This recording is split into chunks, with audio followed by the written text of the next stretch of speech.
welcoming our guest to the show for the first time, Andrew Komarow, and he's going to tell me if I'm saying his name wrong. But this is a gentleman that I can't wait to hear from because he's going to talk to us about financial stuff and empowering individuals on the spectrum financially. I know, like, isn't it exciting? He is the founder of Planning Across the Spectrum, and he specializes in helping any self-advocating client or family with autism and intellectual disabilities. He's a passionate advocate for autism awareness in his community. He is a certified financial planner. He is a certified neurodiversity professional. That's a CNP, you guys, and I'd never heard of that before.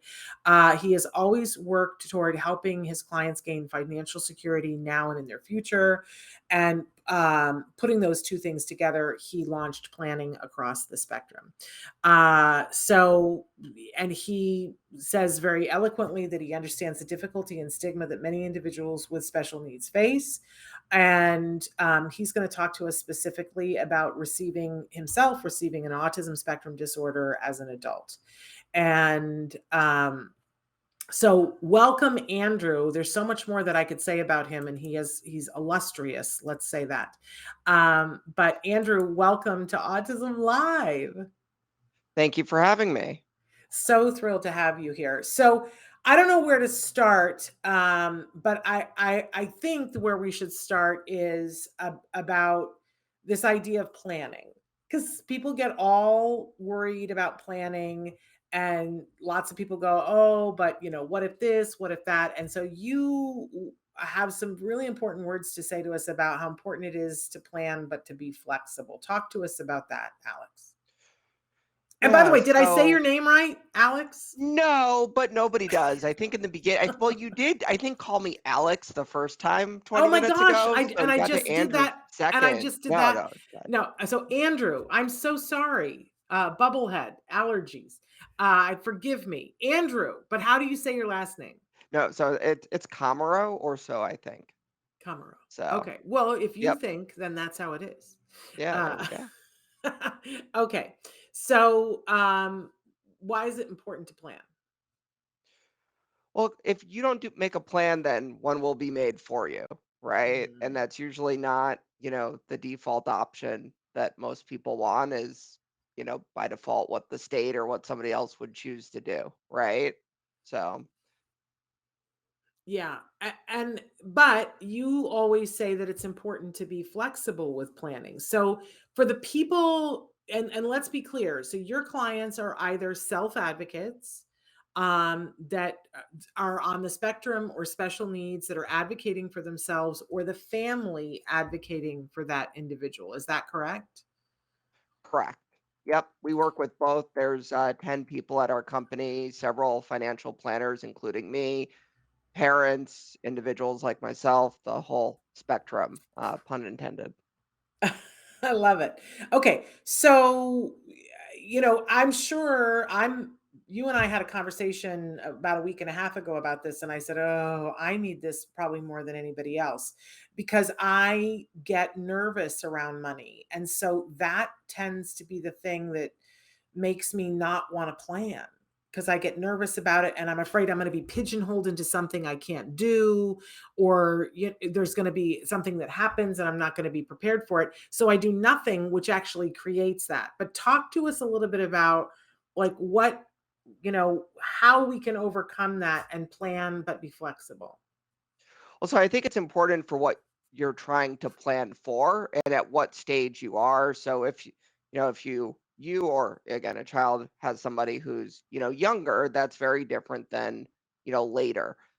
It can be very overwhelming. You don't need to do everything all at once. You can take small meaningful steps in the right direction. And the good news is if you work with somebody who's non-judgmental, and which you should always work with somebody who's non-judgmental, it's you can feel a lot of relief. What I find is that most of the time our clients are better off than they think they might be, right? Our job is to think of the worst possible case scenarios and help plan for them. So I'm anxious and worried all the time, but now I get paid to do that for you. So, but it's also there's usually simple things that people can do to really improve their situation. And, the sense of relief that our clients have, knowing that, things will be okay and not just okay, but also the reasons why Yeah, are really helpful. And that doesn't amazing. mean they need to do everything that we recommend, but it's good to have a different perspective. Okay, let's stop for a second and talk a little bit about your company and what you guys do and why you decided to do this. So our company works with parents, individuals, employers, helps again, financial planning. What is financial planning? Who knows? Depends who you're talking to. What it Yeah. means to us is we look at everything: taxes, insurance, investments, retirement, but also the government benefits, the state benefits, and even more than that, communities, areas of support, what the individual likes to do, what they're good at, and how can, help them and do that. And look at all of those things together and figure out what is the best way to accomplish your goals and the goals of you, and if you're a parent of your loved one as well, and taking a look at planning for both generations, both lives. And so why particularly was this your area of interest, Andrew? What made you create this? Because it's so awesome. So I always loved money. I always loved, the cash register, the tag sale. Always growing up, I wanted to buy stock for my bar mitzvah money. And when I was 21, my uncle, half joking, said they'd hire anyone who would fog a mirror, which means you're alive, at an insurance company. And I'm like, oh, well, they hire me. That sounds good. And so I got my start. I worked for them for a while before going out on my own. And I always knew I wanted to work with people who were like me. I liked solving really complex problems. I liked the really analytical people, like the engineers and you know, many people didn't like working with. And I always thought I wanted to work with people more like me. And then when I was diagnosed, I like, oh, this makes sense. Now I can work with you know, um, a population that, thinks like me, that I enjoy working with. And also, for better or for worse, very complex, right? I really enjoy the problem solving and not simply doing that for extremely wealthy individuals. So very rewarding as well. And one of the things that I want to be clear about is that so the company is called Planning Across the Spectrum, Correct. and we're talking today more about what kinds of things to do with older like teens and adults. But there are people at your company that if people have younger kids and want to learn about what they should be doing for their younger kids and teaching their younger kids, you have people at your organization that are skilled for that as well. Yeah, and I'll mention that really quick. And this is something we spoke about because I said, Yeah. well, I have to it we do a lot of work with that. They're just very different situations and Yeah. scenarios. Yeah. And we do work with the entire spectrum. As an adult myself, I prefer to work for the parents that are older and the adults. I'll say when it comes to, and we have lots of clients where they have children who are 3, 4, or 5, 15. It's very different. The most important thing I can say is the flexibility that you mentioned earlier, or um, is even more important. You don't know how an individual is going to turn out to be, whether they have autism or not, when they're 5, 10, 18. So Yeah. it's really important to not, I'm almost giving an excuse not to worry and almost not to plan a little bit. Don't go overboard. If you have some life insurance through work and some term, don't spend a crazy amount of money on permanent or whole life insurance from Northwestern Mass Mutual. I'll say that, because you also don't know, will the individual need a trust? I don't Yeah. know. Maybe not. Maybe they Yeah. will. And sometimes there's some more severe abilities, or sorry, they need more support. Mhm. And But that is one of the things that we notice is a lot of times when we're talking to parents under, 18, it's all the other stuff that you talk about, and it's the school system. It's helping them be their best selves to set them up financially, in a good and a bad way. There isn't too much you can or should do for an individual, under the age of 18 that you wouldn't want to do for anyone who isn't, neurotypical. Of course, there's exceptions, but a Yeah. generalization I'm comfortable making. There you go. You're off the But hook. I love that you're a full service organization, and no matter what age the individual is that is special needs or on the spectrum or unique needs, whatever language people like to use, you have somebody in your organization that can help support them and or their loved ones that are concerned about them financially. But particularly, you and I are going to be talking about the age range that where they're a little bit older. They're teenagers or they're adults, and they might be. This is a particular interest to me. I have a 19-year-old who identifies as being neurodiverse. And just the thing that you were talking about, Andrew, because when he was 5, what people were telling me that his life was going to look like is not what his life looks like. He is in college and working 2 jobs and has more money in his savings account than I do. And he's better with his money than I am. And I have no advice for him. He's more advising me. But I would like to see him potentially, spend some time with somebody like you to learn things that I don't know. So what would that look like? Because if you have a client who's 19 who comes to you, do you just what do you do? Do you set up a meeting to talk to him? What would it look like? No 19-year-olds come to us. They're too busy wanting to do, other things. Um, but He might, so because he's like you. He thinks he's like he wants to have money and he wants his money to grow. Um, so so again, for somebody like that, and by the way, it's like in a good way, like you recognize that a lot of times what we see is not as positive, right? The parents saying at 18, yeah, 19, they can't manage their own money, they can't make good yes. decisions. And I'm like, what 18, 19-year-old makes good decision except yours, I guess, No, no, right? no. But it I'm not seems saying he makes good decisions. I'm just saying he works hard enough that he okay, has the money yes. to go buy things that I go, why did you buy that? Yeah. So anyway, and I'm no bastion of good behavior either. So I'm not setting a Yeah. good example. But yes, so but let's just say a 19-year-old in general, whether it's somebody who's already working and has money in savings, or a 19-year-old maybe that isn't employed now, although we hope everyone has the opportunity to work in some way in their lifespan. But what does it look like? So does the parents then usually are the ones who call you? Yeah, I would say most of the time, and this is neurotypical or not, just most, I mean, there are exceptions.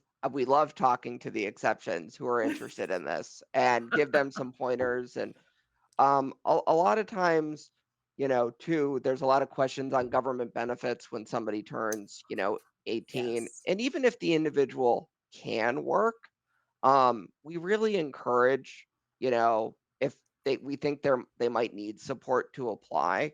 I was on SSI, SSDI, Medicare, Medicaid. It's much harder to get than they are to lose. So, and many times, um, the health insurance, once that's received for applying for SSI, is never taken away. They'll always be eligible, or in a lot of circumstances. And that's how a lot of support's provided. What we see is the individual can maybe work a little bit and they never applied for benefits. So then at 30, they're trying to say why they've been disabled their entire lives. And that's Yeah. when it's really hard when when they can work and receive benefits at the same time. And that's a lot of the work that we do is, yes, you can apply. No, it doesn't mean you can't work. And here are the reasons why. And it's a really confusing system. But that's what we try to encourage people to not be held back, but get everything they're entitled to. Absolutely. And one of the things that you guys talk about are able accounts and special needs trusts. Talk to Yep. us about that. My brain just goes zzz when I hear these things. So tell us what we need to know. So, ABLE accounts are a savings account for people with a disability. Anyone who has autism is qualified because the disability had to occur prior to 26. You are Mhm. born with it. An ABLE account is similar to a college savings account. It's called a 529 or 529A, and it can be used to protect assets from, these asset tests where the government says you can only have $2,000 in your name. Can also be a way to empower the individual to save money, to spend money, to invest, to have a checking account, to have similar to a Roth IRA or a tax-free retirement. But it can be used for anything that is called a qualified disability expense, which I'll say is essentially anything you can think of because it's anything that would be helpful to the individual with the disability. When it comes to autism, what would your son want to buy that you couldn't argue is good for his mental health, right? Right. So it's extremely flexible. And that's something where we get a lot of questions and we speak a lot. I was an ABLE ambassador for the year 2020, helping promote ABLE accounts. So we do that around the country. They're a really great tool to be able for an individual to save, to invest tax free, and to spend money as well. Okay.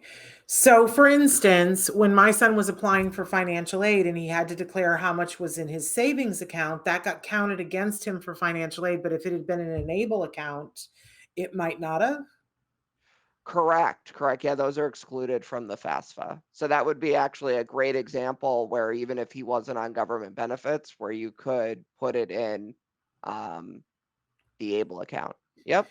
And yet he could use that money to pay his tuition. He could use that money to buy food. He could use that money to buy a car at some point. There's almost nothing that he would want to use it for that he wouldn't be allowed to use it for. So Okay. I have one example where a church was, the guardian of an individual, and they asked if they could use the money to build themselves a gazebo. I said, "That's not for the person, right? That's Right. for you. Come on." I Right. think that's the only time when somebody's asked me, have I said, "I don't think so." I don't like that they're in charge of his money if they want to build a gazebo with his money. Me Um, either, but yes. So I told them no. I mean, it's a little like outside, that's beyond the pale. Yes. Okay. So, and at what age do we encourage people to start an Able account today, no matter how old they are? I will say it is never a bad idea to save money on a tax advantage basis. Okay. However, at least as the law currently stands, you're able to move 16,000 a year from a traditional 529 into an ABLE account. W- So, What if you don't have the 529? You just have from a savings account.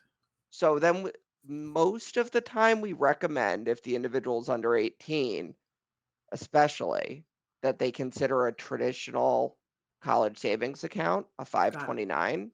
I In see. most states, there is a better tax deduction, or in many states, there's no tax deduction for ABLE, but you can get it for a traditional 529. Because they've been around longer, the fees are usually less expensive. Got it. So, and there's more options. So we usually recommend that people start with a traditional, 529 account. Maybe if it gets closer to 15,000 or so, then have a bit of a conversation. But if, son or daughter is 5 years old and you want to start putting 500, or dollars a year away, you should do a traditional 529 college savings. And this is important information because I think a lot of us, when our kids were diagnosed, we're focusing on what we need to do now. And I don't think I didn't know anybody who had a 5-year-old that was like, "Oh, we need to be putting money away for college," because I didn't know if that was even a possibility when my son was 5. But what I'm hearing you say, Andrew, is that you do the college fund anyway because that money is protected and it's not going to be taxed.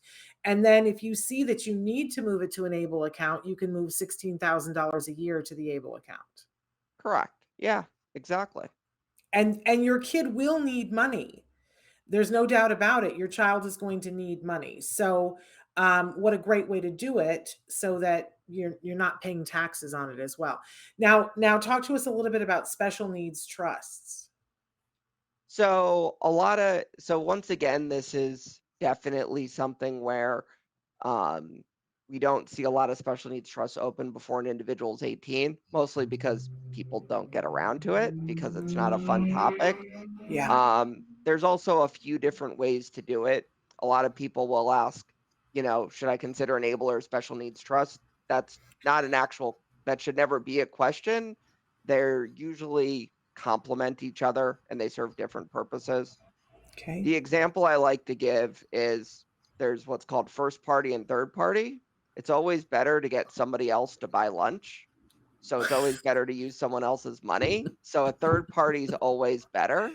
So Okay. first off, just remember that if you can take that away. And then there's Okay. a trust that's in your will or a standalone trust. Um, one costs more. Generally, what we see is until the individual is 18, for example, just having one in as part of their will. That means if something were to happen, the trust would be created later. Okay. Um, but that's much cheaper. But also, when the individual's older, you may know how you want to design the trust and who may want to be in charge versus, changing it all the time. A little bit more might be set in stone. Um, and we definitely recommend they're outside the will, right? Especially if somebody's leaving um, a not insignificant amount of money or a house, etc. You probably don't want a judge in a court who never knew your son creating the trust for you. It's better to put that down on paper yourself. Okay, now I'm confused because you were saying get a third, it's better to have somebody else pay a third party, but now I hear you saying, but There's don't two have, types of third party. okay, explain it to me. So no, Explain there's it the to one me that's like I, in the will, and there's one that's its own separate standalone. So you could just oh, say that your will is going to make one, but it's not okay. actually made yet. But this is a really important question because what eventually we're all not going to be here anymore. And I know people who've gone to great lengths and done a whole lot of things to make sure that their kid is okay. And then stuff happens. Like you were saying, the judge who doesn't know your kid, even a relative that decides, I want to build a gazebo, a church who decides to. So what do you recommend for families when they're setting this up? Who do you leave in charge? Great question. So one of the most common things that we have a conversation that I would say many people don't have a conversation about is Mhm. don't put a sibling or a friend or a family member just because you feel you don't have any other options. There Mhm. are specialty trust companies that are designed to work with our population, and you can still have the sister or the brother be what we call a trust protector, for example. They can still you know fire, hire, and be there as the sibling, but Mhm. not take the role as the parent. When you think about how much you do as a parent, on any given day and how many hours a week that takes, that's a big responsibility to put Yeah. on another family member or friend. So we highly encourage people, look into, hiring somebody to do that. Yeah. Andrew, this is such good information. I don't know if you're familiar with, there's a book out right now that we really love here. It's called Free Marcus Cats. And I'm going to imagine that the book you would love it, and the book would you would love it, and the book would drive you crazy because the main character is a character who is a gentleman who is on the spectrum. He's in his 20s, and his mom passes away, and she thinks she's done right by him, and it all goes bonkers. And then it's, this journey that he has to go on where he's escaped from the law. The law is looking for him, and it's all because mom left a sibling in charge. So we think it's a wonderful book, but I think it's raised the consciousness for a lot of us that just to do a trust isn't enough. We got to be mindful. We have to be working with people like you. There's so many other places where we say, you know what, get an expert. Don't guess. This is way too important. Get an expert. So, Andrew, is your service available all across the United States? It is. Our furthest client is in Switzerland, actually, but Oh, so mostly you're it's the United international. States. Okay, I but you get can't. yes. Okay, because we have international clients here. So if somebody like me wants to work with you, how do we go about it? Go to our website, send us an email, and And get in the touch. email is planningacrossthespectrum.com. Correct. Yep. And my email's Andrew at planningacrossthespectrum.com. There's a contact us on our website.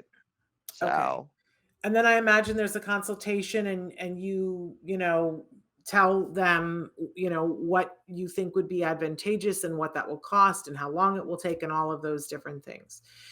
But absolutely. We never charge anyone to answer some questions. If we can help them, great. And we can and if they need more, we can let them know what that looks like. And I'm just guessing that it's very individual what people need, because depending on where you are in your life, whether it's you that is the person on the spectrum or someone that you love on the spectrum, and as you said, what your goals are, what it is that you're working towards, what it is that you're trying to accomplish, it's all going to be different and require different things.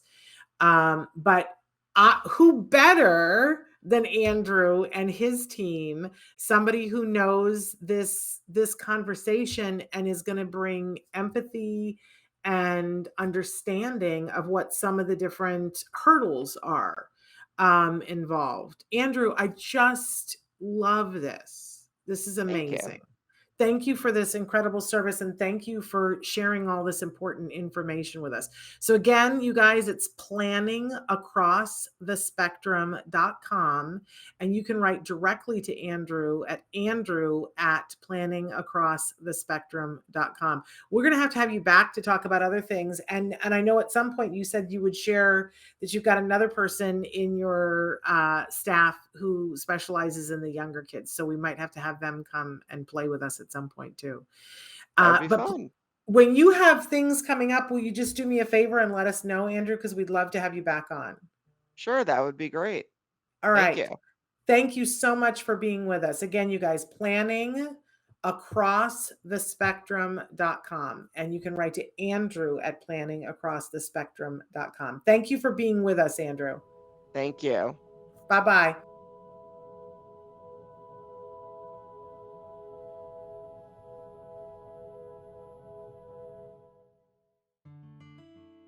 Thanks for watching Autism Live.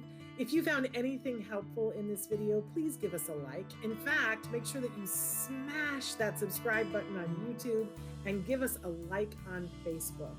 You can also follow us on Twitter and Instagram for important updates. And please download our free podcast wherever you get your podcasts. See you next time. Until then, give your kiddos a hug from me and one for you too. Bye-bye for now. To subscribe, click here. And if you'd like to check out some more of our videos, click here.